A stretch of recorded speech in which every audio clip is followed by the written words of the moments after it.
Actually நடந்த விஷயமே வேற சித்தி. என்ன விஷயம் வேற? சித்தி, வர்ஷினி கர்ப்பமா இருக்கான்னு உங்களுக்கு யார் சொன்னது? அது தப்பான தகவல் சித்தி.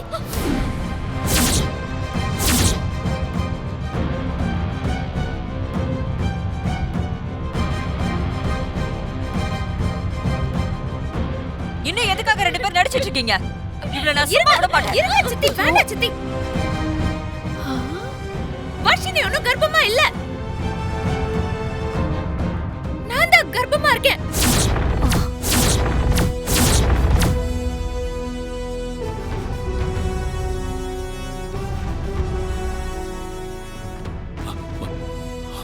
இசை கர்ப்பமா? இசை?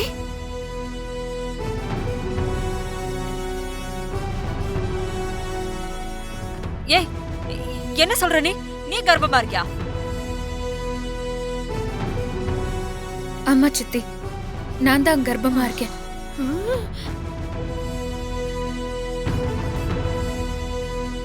என்னோட பிரெக்னன்சியை செக் பண்றதுக்காக தான் நான் இன்னைக்கு ஹாஸ்பிடலுக்கு போனேன்.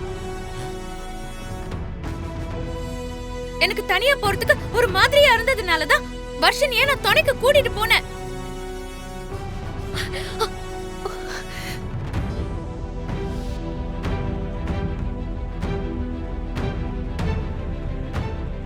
இசை, நீ வர்ஷினியை காப்பாத்துறதுக்காக போய் சொல்ற. நீ கர்ப்பம் இல்ல. என்ன சொல்றதுன்னு எனக்கு தெரியலையே. இசை அபாண்டமா போய் சொல்றா. நீ இவள நம்பாதீங்க. ஆமாத்த, அவ வர்ஷினை காப்பாத்த போய் சொல்றா. நான் ஏன் போய் சொல்லணும்? நீங்க தான் கையில ரிப்போர்ட் வச்சிருக்கீங்கல்ல, அந்த ரிப்போர்ட்ட முதல்ல பாருங்க. நாங்க அந்த ரிப்போர்ட் எல்லாம் ஏற்கனவே நல்லா பார்த்துட்டு தான் இருக்கோம். ஓ, நல்லா பாத்துட்டீங்களோ? சரி சித்தி, அந்த ரிப்போர்ட்ல என்ன பேர் இருக்குன்னு மட்டும் பாருங்க. இசை. ஆமா, இசை இந்தா போட்டிருக்கு.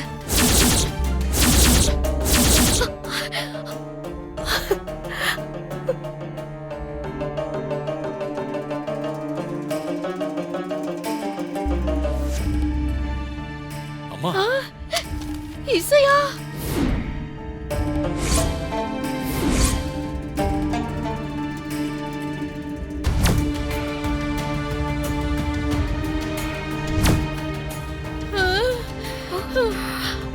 ஐயோ,